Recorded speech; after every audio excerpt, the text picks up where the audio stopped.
വന്നിട്ട് എന്ത് കാട്ടുന്നുണ്ടാവാം. അപ്പൊ അശ്ശാരി അല്ലെങ്കിൽ മാതുരീദി ഈ രണ്ടാലൊരു വിശ്വാസ സരണി പിൻപറ്റിയുള്ളൂ. ഇനി അതിന് ശരിയും തെറ്റും ഒരുപാട് കാര്യങ്ങൾ പറയാം. എത്ര വരെയെന്ന് വെച്ചാൽ സമന്വയം വേണോ വേണ്ടേ എന്നിടത്തുനിന്നാണ് ഈ രണ്ട് സരണി രൂപപ്പെടുന്നത്. സമന്വയം വേണോ വേണ്ടേ എന്ന് ഒരു തർക്കണ്ടേ മഹാനായ അഹ്മദ് ബിൻ ഹംബൽ റളിയല്ലാഹുവിന്റെ കാലം. അന്നാണ് അശ്ശാരി മാതുരീദി തരീഖത്ത് രൂപപ്പെടുന്നത്.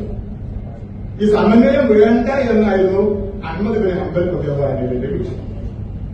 അബുൽ ഹസൻ അൽ അശ്ശാരി റളിയല്ലാഹുവിന്റെ കാലത്ത് ആ ചർച്ചയിൽ മൂപ്പരൊക്കെ ലീഡ് ചെയ്ത് എന്താണ് അശ്ശാരി തരീഖത്ത്. അശ്ശാരി എന്ന ആളകരാണ് മഹാനായ അബൂ മുസ അശ്ശാരി റളിയല്ലാഹുവിന്റെ കുടുംബത്തിൽ വരുന്നതാണ് അബുൽ ഹസൻ അൽ അശ്ശാരി റളിയല്ലാഹു. അദ്ദേഹം നേതൃത്വം കൊടുത്തതുകൊണ്ടാണ് ശരിക്കും നമ്മൾ അഹ്ലുസുന്ന എന്ന് പറയുന്ന സംഗതി അന്നാണ് രൂപപ്പെടുന്നത്. സമന്വയം വേണോ വേണ്ടേ, എന്താ സമന്വയം അതൊക്കെ പറഞ്ഞ സമയം പോകും. ആ ശ്രമം കേരളത്തിൽ നടക്കാതെ പോകുന്നത് യഥാർത്ഥ ദീനിന്റെ മദ്ഹബി പാരമ്പര്യം നിലനിൽക്കുന്നത് സമസ്ത ജമിയത്തുൽ ഉലമയുടെ സാന്നിധ്യം കൊണ്ടാണ്. ആ സാന്നിധ്യത്തെ ഇല്ലാതെയാക്കുന്ന നിരന്തരമായ പ്രചാരണം ഒട്ടനേകം പ്രഭാഷണങ്ങളിൽ അദ്ദേഹം നടത്തിയിട്ടുണ്ട്. ഞാൻ അവസാനിപ്പിക്കട്ടെ, ഒറ്റ കാര്യം കൂടി പറഞ്ഞ് അവസാനിപ്പിക്കാം. നമ്മുടെ എല്ലാ പള്ളികളിലും, നമ്മുടെ കേരളത്തിലുള്ള എല്ലാ പള്ളികളും എന്ന് പറയാം, അല്ലെങ്കിൽ മിക്ക പള്ളികളിലും, സുന്നത്ത് ജമാഅത്തിന് കീഴിലുള്ള മിക്ക പള്ളികളിലും അതിനൊരു ബൈലോ ഉണ്ടാവും. ആ ബൈലോയിൽ വളരെ വ്യക്തമായിട്ട് എഴുതി ചേർത്തിട്ടുണ്ട്, ഈ മഹല്ല് അല്ലെങ്കിൽ ഈ പള്ളി അല്ലെങ്കിൽ പള്ളിയുടെ പരിപാലന കമ്മിറ്റി അശ്അരി മാതുരീദി സരണി, ആ സരണിക്കനുസരിച്ച് ആയിരിക്കും പ്രവർത്തിക്കുക. എന്താണ് അശ്അരി മാതുരീദി സരണി? 40 കൊല്ലം മുഅ്തസിലി വാദക്കാരനായിരുന്നു മാത്രമല്ല മുഅ്തസിലി പിഴച്ച കക്ഷികളുടെ ഇമാമായിരുന്ന, അങ്ങനെ തന്നെയാണ് അദ്ദേഹത്തിന്റെ ചരിത്രത്തിൽ, ആരുടെ ചരിത്രത്തിൽ? അബുൽ ഹസൻ അൽ അശ്അരി റളിയല്ലാഹുവിന്റെ ചരിത്രത്തിലുള്ളത്. ആ അബുൽ ഹസൻ അൽ അശ്അരി റളിയല്ലാഹു തആല അൻഹു ബസറയിലെ പള്ളിയിൽ റമദാൻ 27 അന്ന് ഖുർആൻ ഓതിക്കൊണ്ടിരിക്കുന്നതിനിടയിൽ ഉറക്കം വന്നപ്പോൾ വീട്ടിലേക്ക് തിരിച്ചുപോയി ഉറങ്ങാൻ കിടക്കുമ്പോൾ നബി സല്ലല്ലാഹു അലൈഹി വസല്ലം തങ്ങളെ സ്വപ്നത്തിൽ കാണുന്നു. എന്റെ സുന്നത്തിനെ ഞാൻ പഠിപ്പിച്ച, എന്റെ സ്വഹാബിമാർ ഇവിടെ പഠിപ്പിച്ച, കൈമാറി തന്ന ആ അഖീദയെ പുനരുജ്ജീവിപ്പിക്കണം, മുഅ്തസിലി പ്രസ്ഥാനത്തിൽ നിന്ന് രാജിവെക്കണം.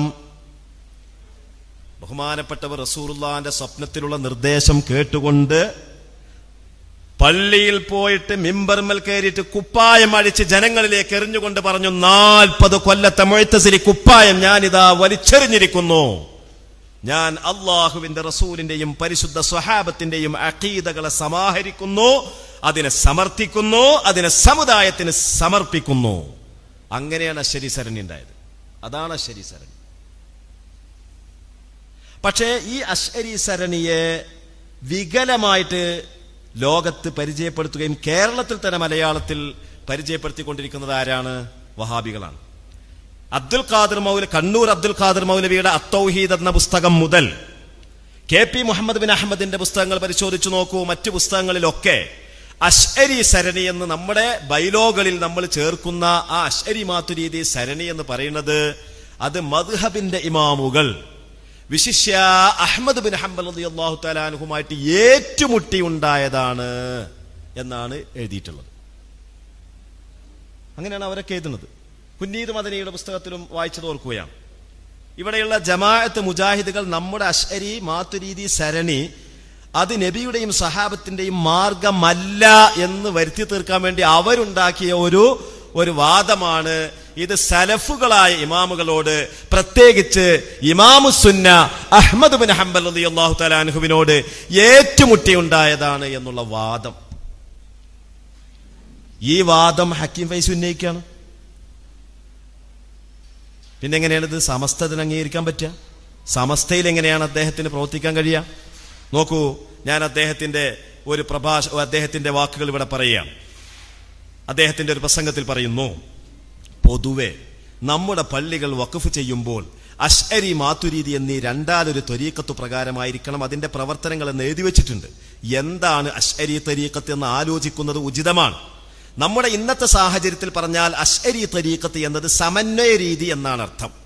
അശ്അരി തരീഖത്ത് രൂപപ്പെടുന്നത് ഭൗതിക വിദ്യാഭ്യാസം ഇസ്ലാമിക വിദ്യാഭ്യാസത്തിന്റെ കൂടെ പഠിപ്പിക്കേണ്ടതുണ്ടോ ഇല്ലേ എന്ന വാദപ്രതിവാദത്തിലാണ്.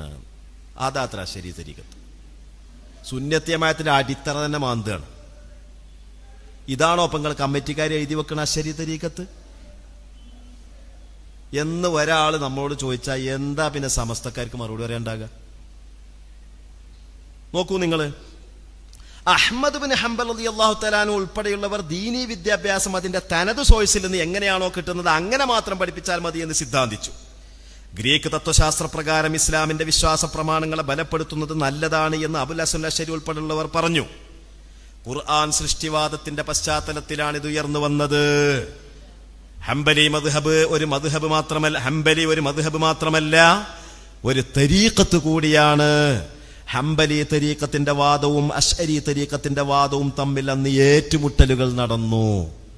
അതിനുശേഷം ഇതേ നിലപാടിൽ വന്ന തരീഖത്താണ് മാതുരീദി തരീഖത്ത്. ഇതാണോ അപ്പൊ നിങ്ങൾ അശ്അരി മാതുരീദി തരീഖത്ത് പുതിയ തലമുറ നമ്മൾ ചോദിക്കൂലേ? നമ്മളെ ബൈലോയിൽ നിന്നത് വെട്ടാൻ വേണ്ടി പറയില്ലേ? ഈ ഒരു ഏറ്റുമുട്ടലിന്റെ ഉൽപ്പന്നമാണ് അശ്അരി മാതുരീദി സരണി എന്ന് പറഞ്ഞാൽ എന്ത് വിലയാണ് പിന്നെ അതിനുള്ളത്? ഇമാം ഇബ്നു ഹജർ റളിയല്ലാഹു തആല അൻഹു കൊടുത്ത തുഹ്ഫത്തുൽ മുഹ്താജിൽ 10-ാം വാല്യത്തിൽ ഷഹാദത്തിന്റെ അധ്യായത്തിൽ ആരാണ് സുന്നി ആരാണ് മുബ്തദി എന്ന് നിർവചനം പറയുന്നുണ്ട്.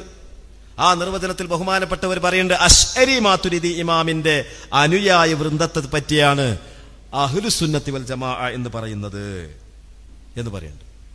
ആ അടിസ്ഥാനത്തെ നിരാകരിക്കുന്ന, നിസ്സങ്കോചം നിഷേധിക്കുന്ന ഒരു വാദം പല ഉരുവായിട്ട് അദ്ദേഹം ഇവിടെ അവതരിപ്പിച്ചുകൊണ്ടിരിക്കുകയാണ്.